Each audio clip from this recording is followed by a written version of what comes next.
ভক্তের সেবা সেবা সেবা করি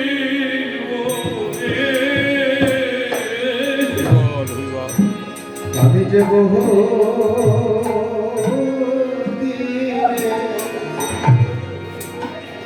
আশা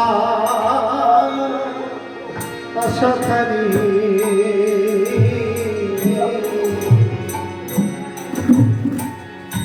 আমি ভক্ত ভক্ত সেবা করি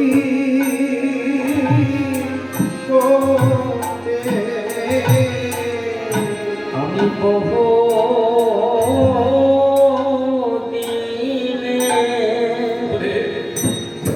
আমি আশা সেবা দিয়ে এসেছি, কিন্তু সেবা করার সঙ্গে কত আমি জানি না।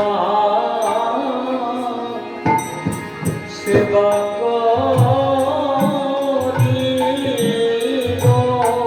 আমি যুগে যুগে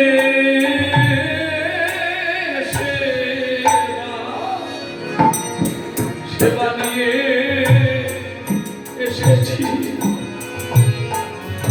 সেবা দেয়ার আনন্দ আমি পেলাম না রে। আমি যুগে যুগে সেবা দিয়ে এসেছি, আমার সেবা সেবা করা হলো না। আমি যুগে যুগে সেবা নিয়ে এসেছি, সেবার আনন্দ পেলাম না গো। যুগে যুগে সেবা দিয়ে এসেছি, আমি সেবা করার আনন্দ পেলাম না রে। বাঞ্ছা পূরণ হলো, সেবার বাঞ্ছা ছিল মনে। আমার বহু দিনের বাঞ্ছা পূরণ হলো। সেবা সেবা হলো রে। আমার বহু দিনের আশা পূরণ হলো, ভক্ত সেবা হলো না। আমায় বহু দিনের আশা পূরণ হলো। হরি বল, হরি বল। আমার বহু দিনের আশা পূরণ হলো। আমার বহু দিনের আশা পূরণ হলো। আমার ভক্ত ভক্ত সেবা করিব রে।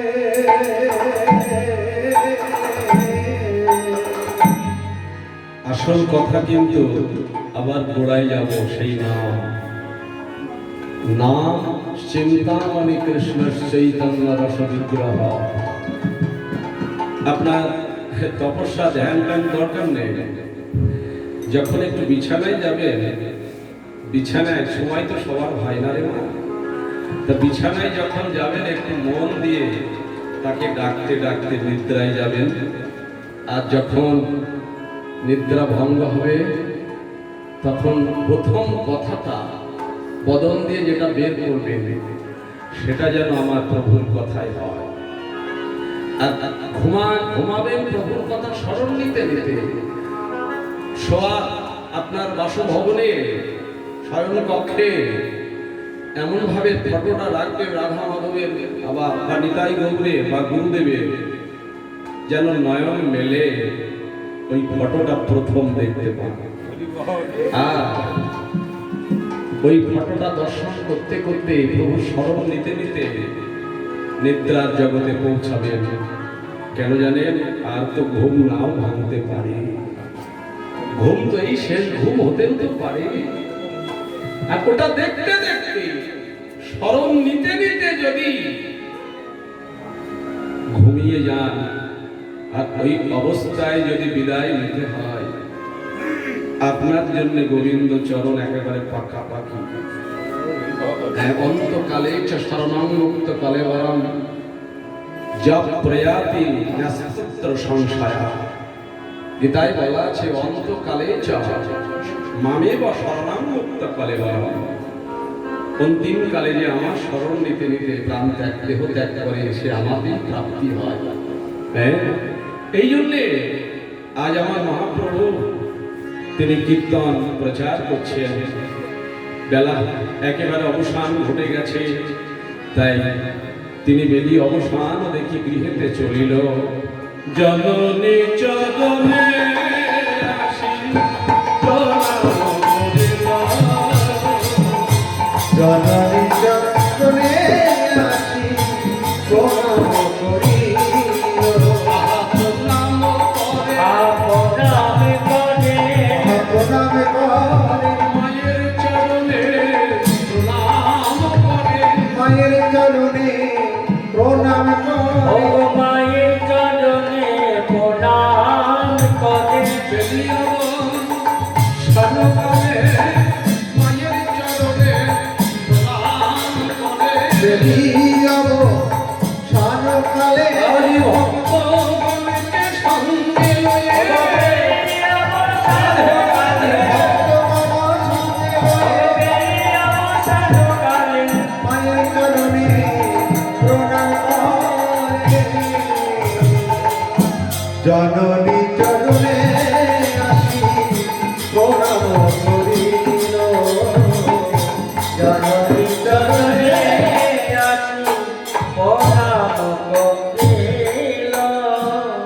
মাতৃচরণে প্রণাম করেছেন মহাপ্রভু। প্রণাম করে গিয়েছিলেন হরিনাম বিলাতে, আবার এসে প্রণাম করছেন। যেই প্রণাম করেছে শচীদেবী নিমায়ে তার ছেলের সমগ্র দেহ লক্ষণ করে তিনি লক্ষ্য করে দেখছে সারা গায়ে ধুলা মাখা। হ্যাঁ, নরহরি গদাধর নিত্যানন্দকে ডেকে বলছেন, নরহরি আমার নিমাই অঙ্গে এমন করে ধোলা মাখালো কে রে? তার কি নয়ন ছিল না? নরহরি বলছে, মা না, তোমার নিমাই অঙ্গে কেউ কি ধুলো দিতে পারে? আজ নিমাই নিজেই নিজেই ধুলো মেখেছে। তা ভালো কথা, নিজে ধুলা মেখেছে তো ধুলা তোরা একটু পরিষ্কার করে ঝেড়ে তারপরে আমার সম্মুখে আনলে তো পারতিস বাবা, একটু তোরা তো ঝেড়ে দিতে পারতিস। বলছে, মা ঝেড়েছি, আমরা বহুবার ঝেড়েছি, কিন্তু কি জানো না, যত ঝেড়েছি তত জড়িয়ে গেছে। ওই নবদ্বীপ নদী আর ধোলার মধ্যে গৌর প্রেম জেগেছে। নবদ্বীপের ধোলা গৌর অঙ্গ সঙ্গ ছাড়তে চাইছে না। ধোলাটাও বুঝতে পেরেছে ছাড়বো না এই অঙ্গ।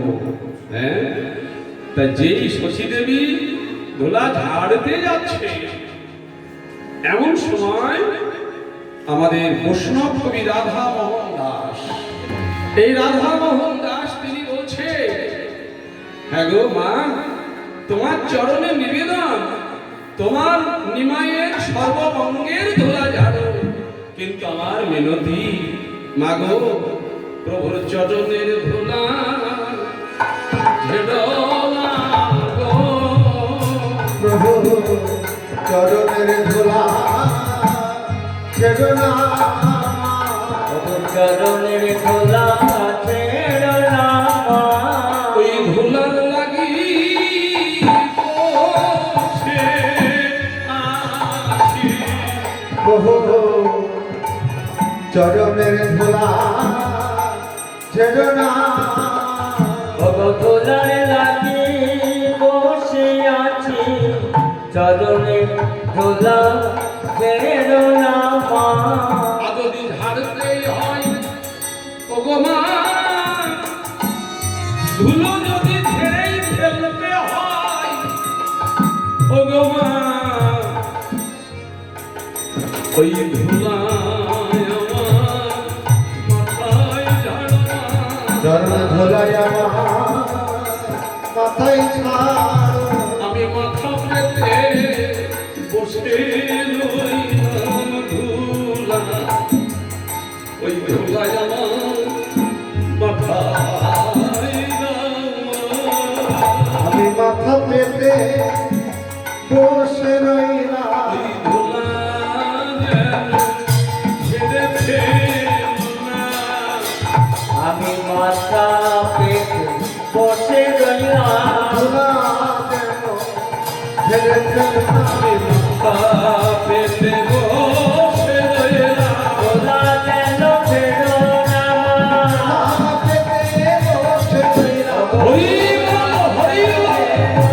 মাথা পেতে বসে রইলাম ধুলা যেন ফেলো না মাথা পেতে বসে রইলাম ওই ঝালাই আমার মাথায় ছাড়ো ভোলায় ধূসর অঙ্গ গদ গদ ভাস এ রাধা মোহন পদ করত করত হইয়া রাধা মোহন পদ করো আসরে। রাধা পদ করু আসরে রাধা পদ করো আসরে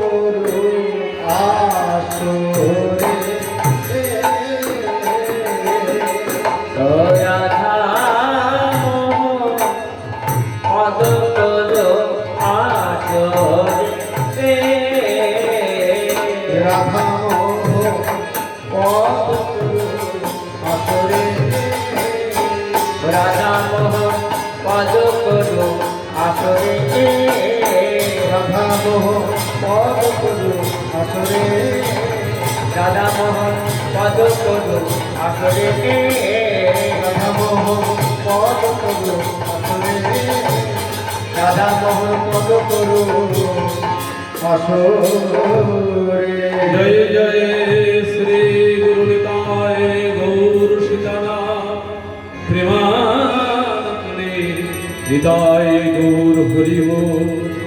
শ্রী গুরু প্রেমানন্দে নিতায় গৌর হরি হরি হরি হরি বল। হরে কৃষ্ণ। সমবেত সাধু গুরু বৈষ্ণব এবং আমার শ্রদ্ধাশীলা ধর্মশীলা ভক্তিশীলা কল্যাণিয়া দেবী মূর্তি মাতৃমণ্ডলীগণ সকলের চরণ কমলে আমার বিনম্র প্রণাম দণ্ডবত নমস্কার। আমার এখানে আজকে গোবিন্দ ভবনের ভক্ত সেবক উনি আমাকে বলেছে, দাদা ঘরে ফেরার লীলা করলে কেমন হয়? ভালোই হয়। তা আমি আজকে একটু সংকল্প করে এসেছিলাম জগন্নাথের লীলা গাইব, তাই একটু গৌরচন্দ্রিকায় সামান্য একটু আস্বাদন করলাম। রথযাত্রা চলছে তো, আর জগন্নাথের যে আমরা মূর্তিখানি দর্শন করি, এ আশা করি আপনারা সবাই ইতিহাস জানেন, এই ঘটনা সবাই জানেন। তো একটু ঘটনাটা জগন্নাথের এই মূর্তি বা এই বিগ্রহ কিভাবে হলো, ইন্দ্রদ্যুম্ন রাজা নয় কিন্তু তার আগে একটা ঘটনা রয়েছে। অনেকের জানা থাকতে পারে, অনেকের নাও থাকতে পারে। তা আমি একটু সবাই মিলে অবগত হওয়ার জন্য একটুখানি আলোচনা করব। আমাদের দ্বারকাধীশ ভগবান শ্রীকৃষ্ণ, দ্বারকার রাজা, একদিন উনি ঘুমের ঘরে নিদ্রায়, রুক্মিণী সত্যভামা সবাই আছে, উনি ঘুমের ঘরে রাধা রাধা রাধা রাধা বলছে। রোহিণী দেবী জানে না রাধা রানীকে। আসলে দ্বারকাপুরে রাধা নাম করা নিষিদ্ধ ছিল, কারণ রাধা নাম যদি একবার গোবিন্দ শোনে উনি আর ঠিক থাকতে পারবেন না। তাই এই রুক্মিণী দেবী শুনলেন গোবিন্দ ঘুমের ঘরে রাধা রাধা বলছে। উনি পরের দিন রোহিণী মাকে বলেছিল, মা গো, এই রাধা রানী কে? আমার প্রাণনাথ, প্রাণপতি, প্রাণবল্লভ ঘুমের ঘরে রাধা রাধা বলছে, ইনি কে? রোহিণী মা বুঝতে পারলো সর্বনাশ ঘটেছে। এখন রোহিণী মা বলল, দেখো মা গো, এখন আমি তোমাকে এখনই বলতে পারবো না, বলবো না রাধা রানীকে। যদি যখন কৃষ্ণ বলরাম যখন রাজপ্রাসাদে যাবে, সুধর্ম অনুষ্ঠানে যাবে, কৃষ্ণ বলরাম যখন আমাদের প্রাসাদে না থাকবে, তখন আমি লুকিয়ে লুকিয়ে তোমাদের সঙ্গে বলতে পারি বৃন্দাবনের সেই ব্রজলীলা, রাধা রানীর মহিমা। মা, তখন আমি বলবো হয়তো, তবে খুব সাবধানে এই নাম জানো, এই লীলা, এই কথা জানো, তোমাদের প্রাণবল্লভ না জেনে ফেলে, না শুনতে পায়। এবার রথে উঠে ভগবান শ্রীকৃষ্ণ বলরাম দারুকের রথ চালিয়ে যাচ্ছেন। দারুক, আমার গোবিন্দের যে রথ চালাতে নাম মনে আছে আপনাদের? দারুক। উনি রথটা চালিয়ে নিয়ে সেখানে যেখানে রাজ কর্মচারী, মন্ত্রী সবাই আছে, ওখানে গেলেন।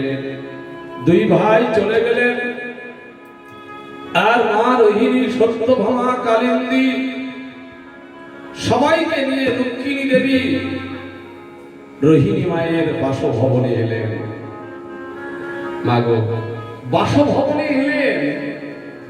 এবার মা বলুন, সেই বৃন্দাবনের রাধা রানীকে আর ব্রজলীলা আমরা শুনতে খুবই উৎসুক। বলল, দেখো, বলতে গেলে দরজায় দাঁড়িয়ে থাকার দরকার, প্রহরী। এই কথা জানো, যদিও বলরাম আর আমার কৃষ্ণ যদি এসে ফেলে, আসছে দেখতে পেয়ে আমাকে সতর্ক করলে আমি বন্ধ করে দেব। সুভদ্রাকে দ্বারের দারোয়ান রাখলেন, সুভদ্রা। আর মা রোহিণী ওই বৃন্দাবনের ব্রজলীলা আরম্ভ করলেন, রাধা রানীর মহিমা কথা বলতে শুরু করলেন। শুনতে শুনতে মহিয়সী, রুক্মিণী আদি মহিয়সীগণ, তাদের চোখ বড় বড় হয়ে গেল। তারা তো জানে না রাধা তত্ত্ব, তারা স্তম্ভিত হয়ে গেল। এদিকে সুভদ্রা দরজায় দাঁড়িয়ে রয়েছে। বলতে বলতে রোহিণী মাতা একেবারে ভাব রাজ্যে পৌঁছে গেলেন। বলতে বলতে যখন অবশেষে রাসের তত্ত্ব, রাসলীলা বলা শুরু করলেন, তখন সেই সময়ে এই যে রাধা নাম হচ্ছে, এদিকে ভগবান শ্রীকৃষ্ণের কানে সেখানে পৌঁছে যাচ্ছে। রাধা রাধা রাধা, দাদা বলরামও শুনতে পাচ্ছে। গোবিন্দ বলছে, দাদা দেখো তো, আমার মনে হচ্ছে বৃন্দাবন থেকে কোন ব্রজবাসী এসে রাধা নাম করছে, এই দ্বারকাপুরে এসেছে। চলো একবার আমরাও রাধা নাম শুনবো, তার চরণে প্রণাম করে আমরাও রাধা নাম শুনবো। আকর্ষণে ছুটে আসছে। সাপুরের বিন বাজনা শুনে যেমন সাপ বিভোর হয়ে ছুটে আসে, হরিণ ব্যাদের বাঁশি শুনে যেমন হরিণ ছুটে আসে, তেমনি রাধা নাম শুনে আমার গোবিন্দ ছুটে আসছে। এই জন্য যদি কেউ গোবিন্দ কৃপা পেতে চান, তাহলে রাধা নাম সাধনা করবে, আর কিছু করা লাগবে না। চলে এলো, দুজনা চলে এসে প্রবেশ করতে যাচ্ছে ঘরে, সুভদ্রা আটকালো, যাওয়া হবে না। সে কি, আমি স্বয়ং দ্বারকার রাজা, দ্বারকাধীশ। আমাকে বললো, হ্যাঁ মা রোহিণী বলেছে অন্তত কৃষ্ণ আর বলরাম যেন না ঢোকে, সবাই ঢোকে খালি। আটকে দিলেন। বলল তাহলে একটু দরজায় দাঁড়িয়ে শুনি। বলল হ্যাঁ তা শোনো। দরজায় দাঁড়িয়ে বলরাম আর আমার ভগবান শ্রীকৃষ্ণ শুনছেন। শুনছে বিভোর হয়ে গেলেন। এত সময় সুভদ্রা শুনিনি, মন দিয়ে শুনিনি, তাই ওনার কিছু হয়নি। আসলে কীর্তনের আসরে এসে, ভগবতী আসরে এসে মনটাকে দিতে হবে। এবার ধীরে ধীরে শ্রীকৃষ্ণের অঙ্গ গলে যেতে লাগলো, গলতে লাগলো। গলতে গলতে বলরাম সুভদ্রা তিনজনের অঙ্গ গলিত হতে লাগলো। গলতে গলতে গলতে গলতে এমন একটা রূপ ধারণ করলো, সেটা হচ্ছে এই জগন্নাথ। জয় জগন্নাথ। তাই বলবো, হরি বল। হরি হরি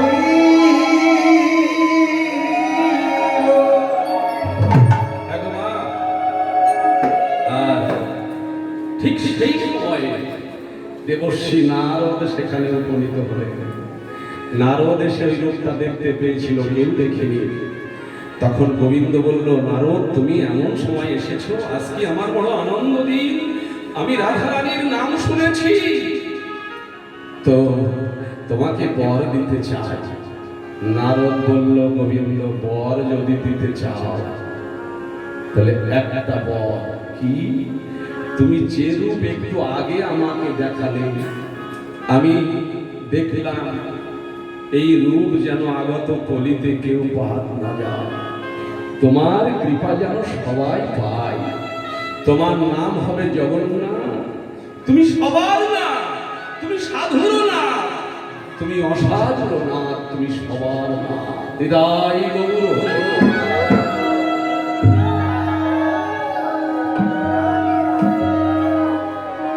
আজকে জগন্নাথের রথযাত্রা চলছে।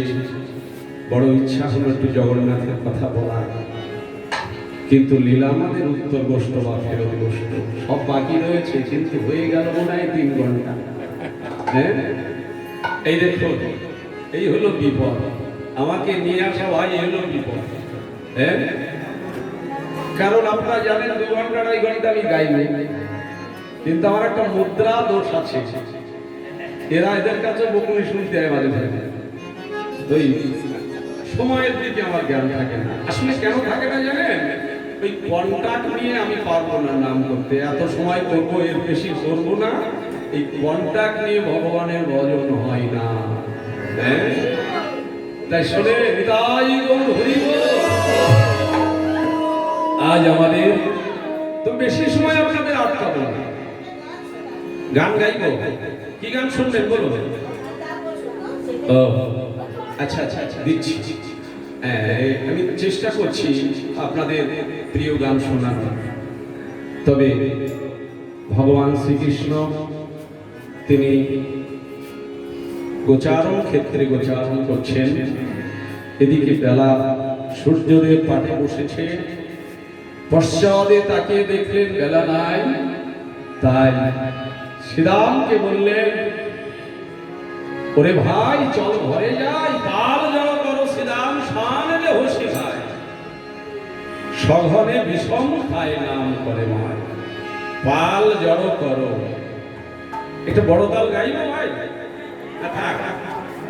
না আবার বাবু দেখছে তো, আসলে হ্যাঁ রাজি তো আছে। এটা শুনুন, আমি দেখবো, আমার লক্ষ্য আছে। এই একটা ভক্ত যখন উঠবেন, আমি তখন গোটা বোঝাল। হ্যাঁ ঠিক আছে। আজকে গোবিন্দ আমার শ্রীরামকে বললেন পাল জড় করো।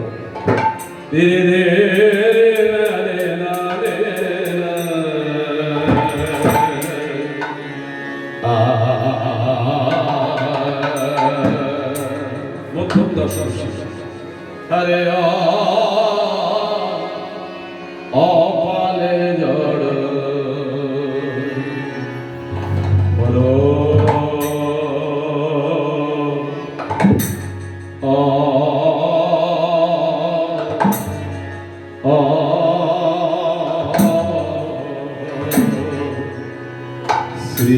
শ্রীরাম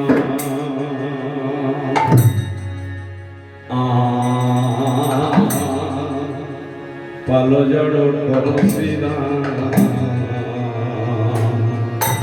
শ্রীরাম সামনে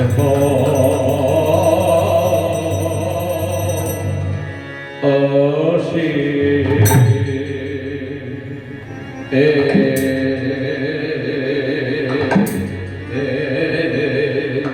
ওরে সধনে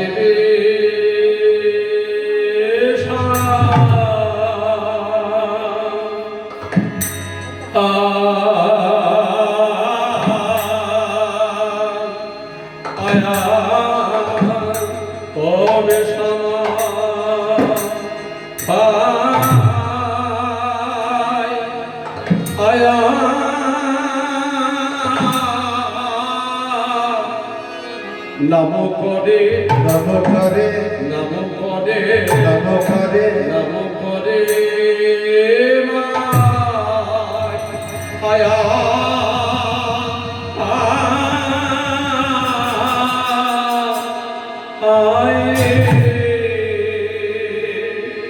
আরে বিলম্ব করিস না রে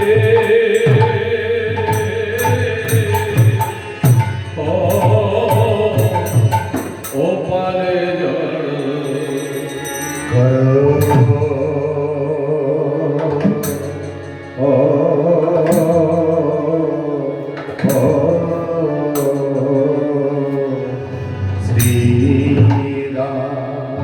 আয়া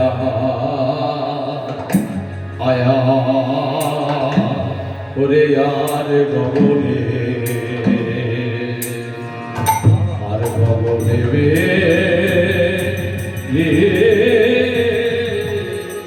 না আয় রে সকালে করে যেত এখন ঘরে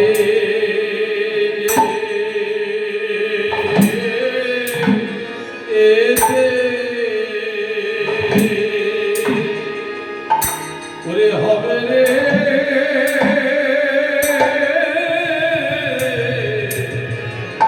আরে গো গো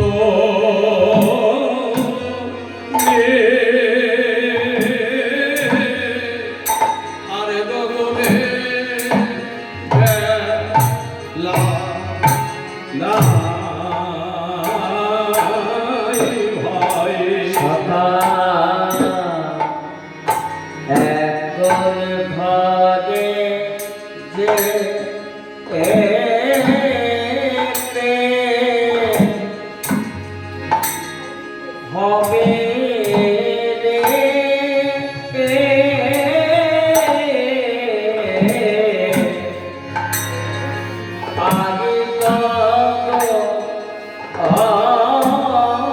আগে আর গগনে বেলা আয় ভাই পথ মানে ছে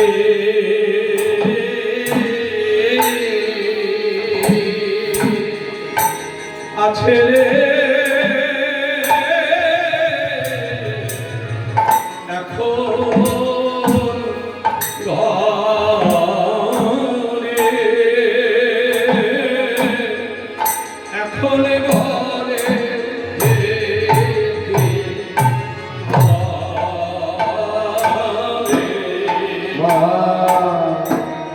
পথ পানে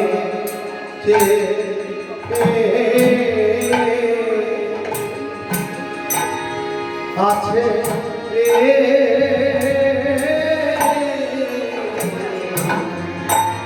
আর গগনে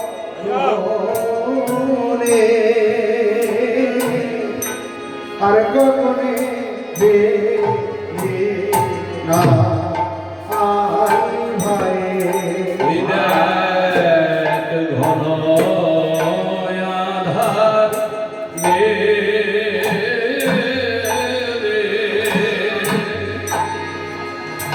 এলো রে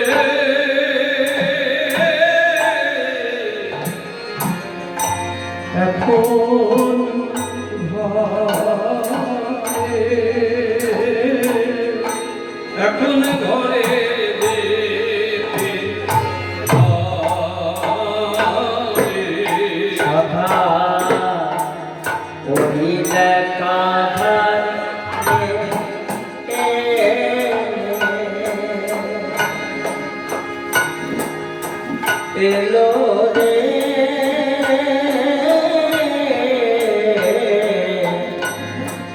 এখন ঘরে এখন ঘরে যেতে হবে ঘন আঁধার রে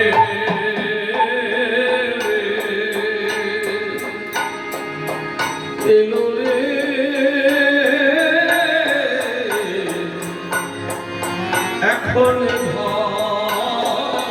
এখন ঘরে এখন ঘরে যেতে হবে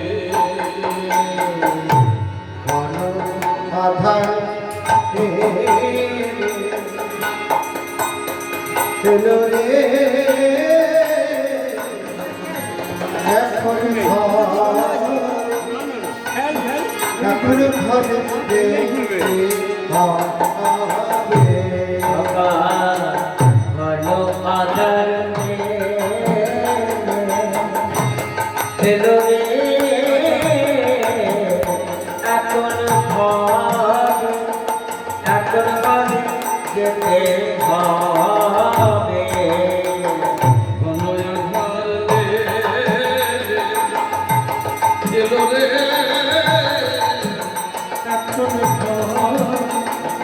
এখন ঘরে যেতে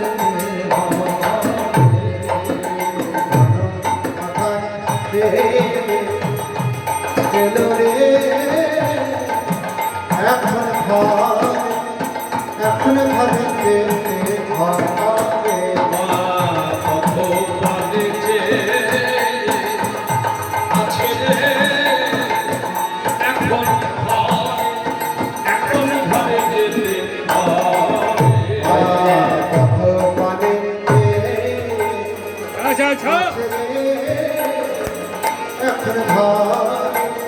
এখন ঘরে যেতে হবে মা কত পানে আছে রে এখন ঘরে যেতে হবে পানেতে আছে রে এখন ঘরে যেতে হবে কত পানে আছে রে এখন ঘরে যেতে হবে কত পানেতে আছে রে এখন ঘরে যেতে হবে কত পানে আছে রে এখন ঘরে কত পানে আছে রে এখন ঘরে যেতে হবে